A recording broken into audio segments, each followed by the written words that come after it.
Hay historias que dividen el tiempo, relatos que no solamente marcan un antes y un después en una cultura, sino que también modelan la forma en la que millones de personas se entienden a Dios, a la fe y al propósito. Una de esas historias es la de un hombre que irónicamente jamás se propuso ser famoso, ni líder, ni fundador de absolutamente nada. Su intención inicial era destruir un movimiento y terminó convirtiéndose en uno de sus pilares. Este hombre, uno lo llama Rab Shaul de Tarso, otro solamente Saulo, pero para nosotros es universalmente conocido como Pablo. Esto no es un cuento religioso, es un viaje histórico, un relato humano. Una obra que mezcla conflicto, convicción, tradición judía, política romana, espiritualidad, identidad y una transformación tan radical que ha sido analizada durante siglos. En este pequeño documental vamos a desnudarnos de ideas preconcebidas, vamos a caminar por el mundo del siglo I, vamos a entender la mentalidad judía, la formación rabínica de Pablo, el peso de la Torá en su educación, el mundo greco-romano que moldeó su razonamiento y el impacto que tuvo su giro inesperado en una época donde creer en Jesús no era una moda, era un riesgo que podía costar la vida. Prepárate para ver a Pablo como nunca antes lo has visto. Tarso, el cruce de dos mundos. Mucho antes de convertirse en el apóstol que cambiaría la historia, Pablo fue simplemente Saulo, un joven judío nacido en Tarso, una ciudad estratégica del Imperio Romano.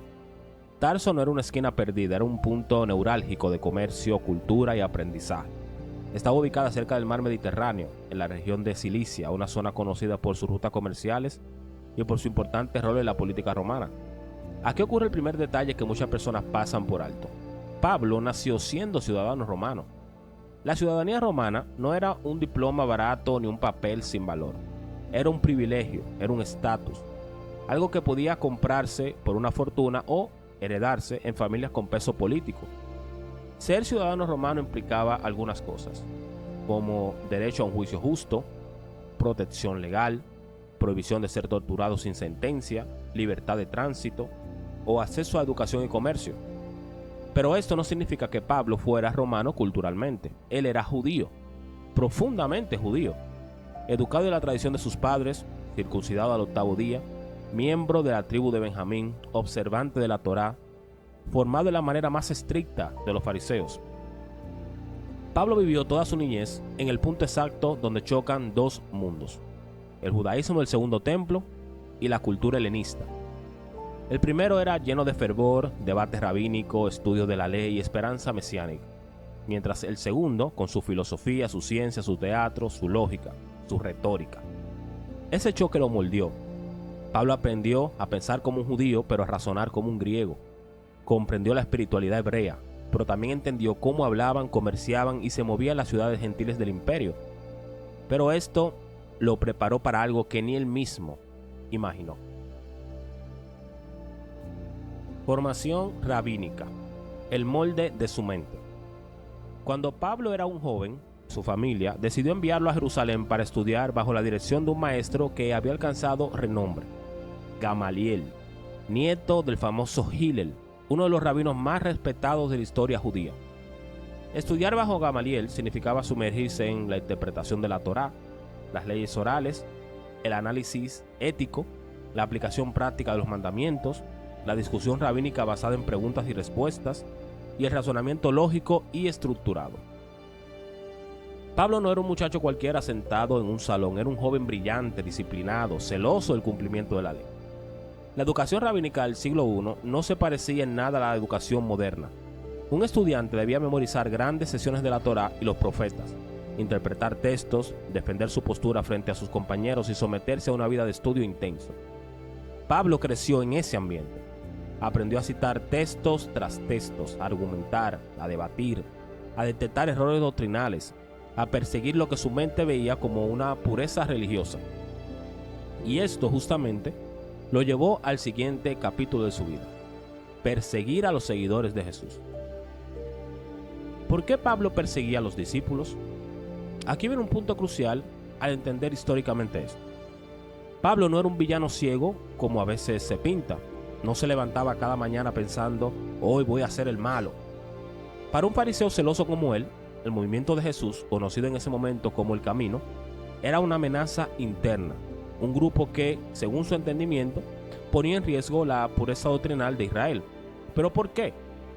Porque Jesús afirmaba ser el Mesías, el Hijo de nombre descrito en Daniel, el enviado del Padre, el que había resucitado. Y los discípulos aseguraban haberlo visto vivo, haber sido testigos de su resurrección y haber recibido autoridad para sanar, predicar y expulsar espíritus. Para Pablo, que vivía dentro del marco rabínico del siglo I, esto era extremadamente peligroso. Cualquier desvío teológico podía traer juicio sobre la nación. En su mente, proteger a Israel implicaba cortar el mal de raíz. Por eso dice de sí mismo que fue perseguidor, incansable, violento, fanático de la justicia según la Torá. Pero nunca lo hizo por un odio personal, lo hacía por convicción, por celo, por cumplir lo que él creía que era la voluntad de Dios. Y en ese punto exacto es donde su historia da un giro que todavía hoy deja a críticos y a historiadores y a creyentes boquiabiertos. El camino a Damasco, una interrupción divina. Pablo, respaldado por las autoridades religiosas, obtuvo permisos legales para perseguir a los seguidores de Jesús en Damasco. Su intención era clara: arrestarlos, traerlos a Jerusalén y destruir el movimiento desde su raíz.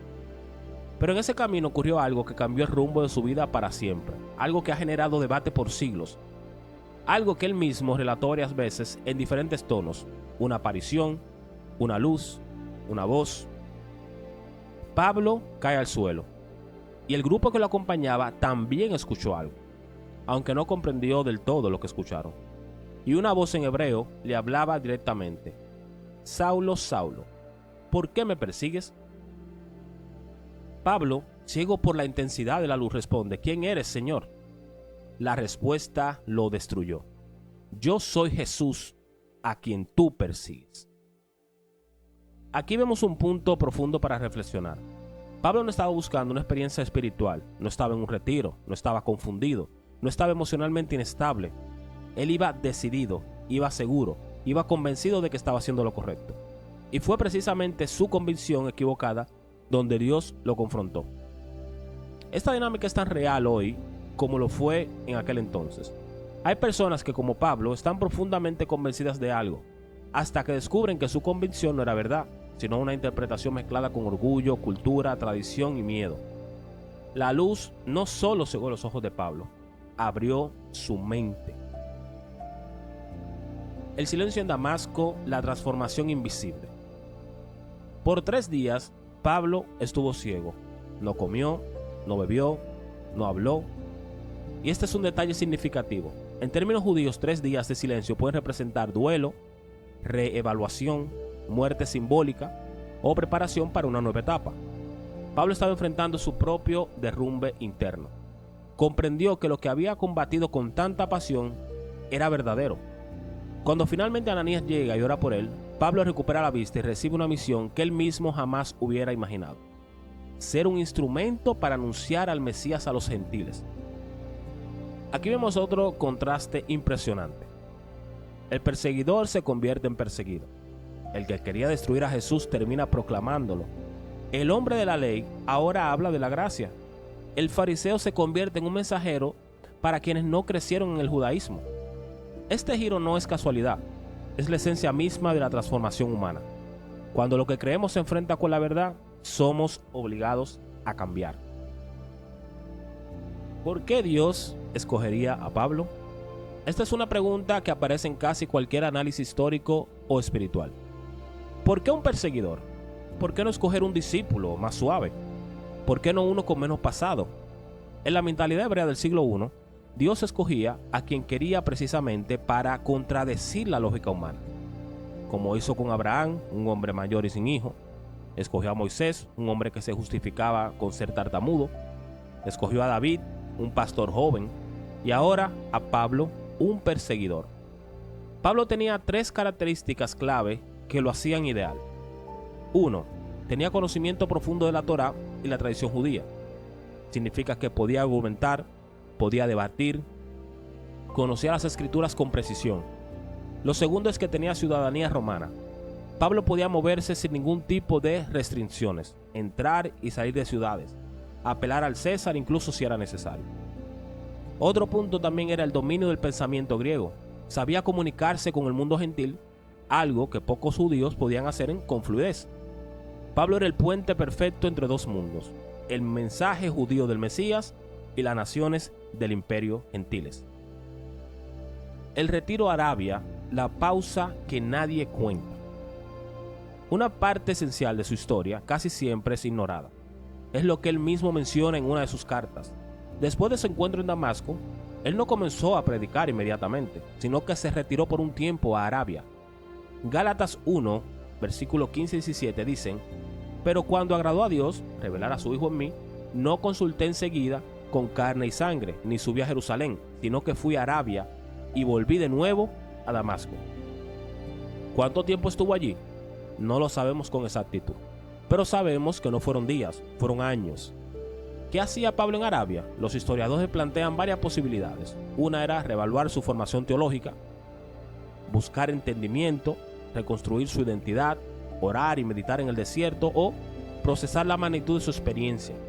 Este periodo no fue una pausa inútil, fue un proceso interno profundo, una desintoxicación espiritual, el derrumbe de su antiguo sistema de creencias y la construcción de un nuevo sistema de creencias.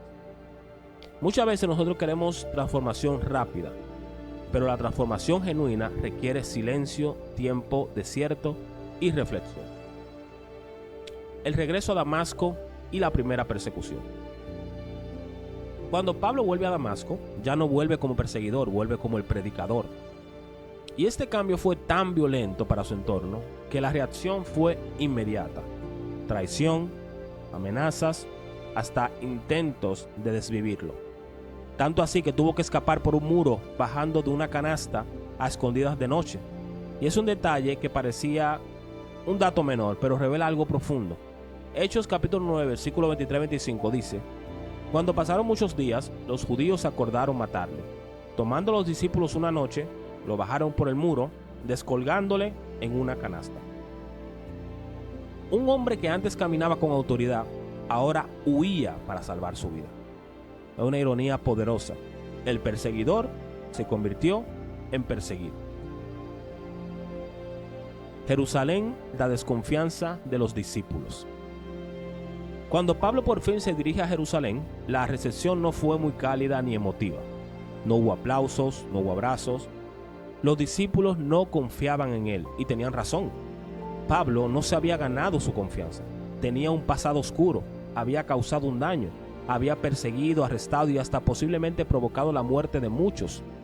Y aquí entra la figura de Bernabé, quien intercede por él, explica su transformación y lo presenta ante los apóstoles. En Hechos capítulo 9, versículo 26 al 27 dice: cuando llegó a Jerusalén, trataba de juntarse con los discípulos, pero todos le tenían miedo. Entonces Bernabé, tomándole, lo trajo a los apóstoles y les contó cómo Pablo había visto al Señor en el camino. Pero incluso así, Pablo no fue aceptado del todo. Y en esta tensión interna dentro de la comunidad de creyentes marcaba un punto crucial. La historia no es romántica. La iglesia del siglo I no era perfecta. La comunidad estaba herida. Y Pablo tuvo que enfrentar desconfianza, rechazo y sospecha. Este fue el inicio de su misión. Una misión que apenas comenzaba. Nadie en Jerusalén imaginaba la magnitud de lo que ese hombre iba a hacer. Ni ellos, ni los enemigos de Pablo, ni siquiera el mismo Pablo podía prever que su historia se convertiría en uno de los ejes más importantes del movimiento del Mesías en el siglo I. Lo que empezó como sospecha y miedo, pronto se convertiría en un proyecto que abarcaría naciones, culturas, filosofías, puertos, sinagogas, plazas, cárceles y cartas que viajarían más lejos que él mismo. Lo que estaba a punto de suceder no era simplemente predicación, era una expansión del mensaje del Mesías desde su raíz judía hacia el corazón del imperio más poderoso del mundo. Antioquía, el primer laboratorio de una nueva identidad. Después de los conflictos en Jerusalén, Pablo fue enviado a Antioquía, una ciudad vibrante, multicultural y profundamente helenista. Antioquía era, en aquel tiempo, una de las ciudades más importantes del Imperio Romano. Comercio, filosofía, soldados, idiomas mezclados. inmigración, artes, sinagogas, templos paganos y una vida social compleja. Era el lugar perfecto para que Pablo comenzara su misión. En Antioquía ocurrió algo histórico. Por primera vez los seguidores de Jesús fueron llamados cristianos.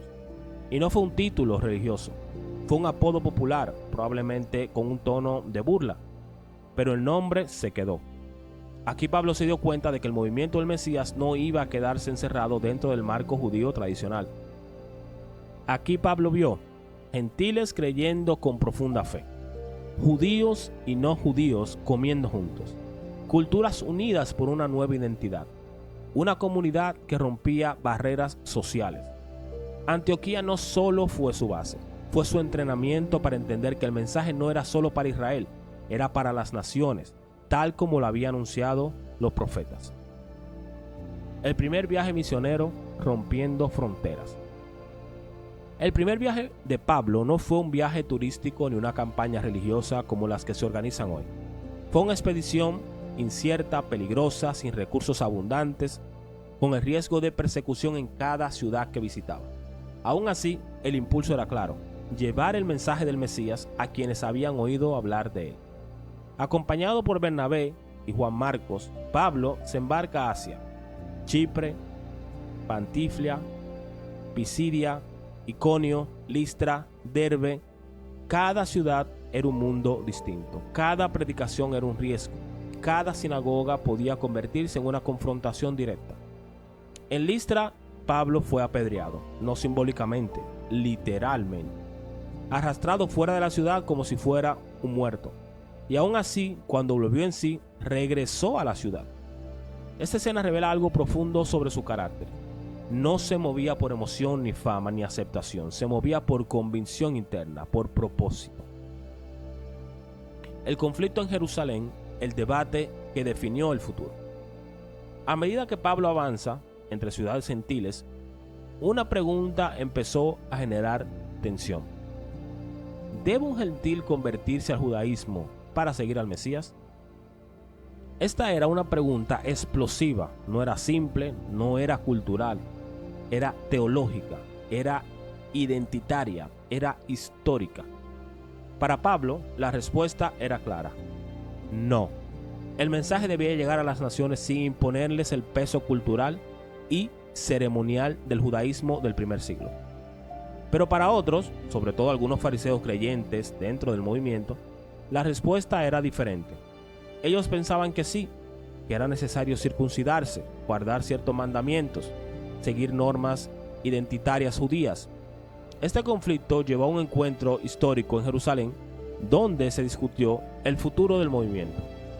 Pablo defendió la libertad del gentil, explicó lo que había visto: comunidades vibrantes, llenas de fe, donde personas sin formación judía estaban recibiendo el mismo espíritu, el mismo entendimiento, la misma transformación interna. El debate fue intenso y era natural. Había miedo, había tensión, había tradición, habían cientos de años de identidad en juego. Finalmente, la decisión favoreció la postura que Pablo defendía. El camino hacia Dios no pasaba por la nacionalidad ni por la circuncisión, sino por la fe y la transformación interna. Ese acuerdo cambió la historia para siempre. Segundo viaje: Macedonia, Atenas y Corintio. El encuentro con el mundo intelectual. En su segundo viaje, Pablo se encuentra cara a cara con la cuna de la filosofía griega. En Macedonia, en la ciudad de Filipos, ocurre la famosa escena de la cárcel, donde incluso los guardias terminan escuchando el mensaje. Pero lo más impactante sucede más adelante, en un lugar donde nadie imaginaba que un judío fariseo iba a hablar: el Areópago de Atenas. Atenas no era cualquier ciudad, era el corazón de la lógica, el debate, el arte, el pensamiento crítico. Lugar de epicúreos, estoicos, retóricos y filósofos que dedicaban su vida a discutir ideas. Pablo, un rabino formado bajo Gamaliel, ahora se encuentra frente a una audiencia que no cree en la Torá, los profetas, la resurrección y la ley de Moisés. ¿Cómo le iba a hablar? ¿Cómo iba a conectar? Aquí vemos algo extraordinario. Pablo no empieza citando la Torá, No predica como en una sinagoga, no usa el lenguaje de Jerusalén, habla como un hombre del Mediterráneo. Les cita a poetas griegos, les explica conceptos usando filosofía, les habla del creador desde categorías que ellos manejan. Esta habilidad, que era comunicar con un mensaje judío en categorías griegas, fue lo que lo convirtió en una figura históricamente muy influyente. En Atenas lo escucharon, lo debatieron, lo cuestionaron y algunos se burlaron, pero otros se interesaron. Un grupo muy pequeño creyó, y eso bastó para que una ciudad completa empezara a moverse. Corintio, la batalla emocional e interna. Llegar a Corintio fue un golpe emocional. Era una ciudad llena de comercio, prostitutas sagradas, templos paganos, violencia, aprovechamiento y desigualdad social. Pablo llegó cansado, con agotamiento físico y emocional, y lo dice abiertamente. Llegó con temor, con debilidad y con mucho temblor. Nadie lo dibuja así. Siempre se imaginan a Pablo fuerte, valiente, decidido. Pero aquí vemos un hombre humano, cansado, luchando con pensamientos internos, preguntándose si su misión tenía sentido. Y es ahí, en ese estado vulnerable, donde experimenta algo que lo impulsa a seguir adelante. Poco después, en esa misma ciudad, nace una comunidad grande y compleja. Corintio se convierte en un desafío constante, una prueba dura de liderazgo y de paciencia. Y también es un recordatorio de que incluso quienes parecen más fuertes tienen momentos donde la carga pesa demasiado. El tercer viaje, Éfeso y el enfrentamiento con el poder espiritual y económico. Si hay una ciudad que marcó a Pablo profundamente fue Éfeso. Éfeso era un centro espiritual y económico gigantesco, famoso por el templo de Artemisa, una de las 7 maravillas del mundo antiguo. Aquí Pablo pasó un tiempo prolongado. Allí vio manifestaciones de idolatría, prácticas esotéricas, comercio religioso masivo y una ciudad sustentada por la venta de imágenes de dioses. Pero también vio un despertar espiritual poderoso. Personas quemando libros de magia, otros dejando prácticas ocultistas, otros rechazando ídolos por primera vez. Este cambio tuvo un impacto directo en la economía de la ciudad. Los artesanos que vivían de fabricar estatuas se sintieron amenazados. Esto provocó un conflicto público enorme, casi llegando al linchamiento. El teatro de Éfeso se llenó de gente gritando por horas contra Pablo y su grupo. Y aquí vemos algo que siempre sucede en la historia. Cuando la transformación toca la economía, el conflicto es inevitable. Viajes finales y advertencias. El hombre que sabe que va a sufrir. Mientras Pablo seguía viajando, sabía que algo se acercaba. Advertencias, mensajes, presiones internas, todo indicaba que su camino lo llevaría a Jerusalén y luego a Roma. Sabía que su vida estaba en riesgo, sabía que sería arrestado, pero aún así continuó.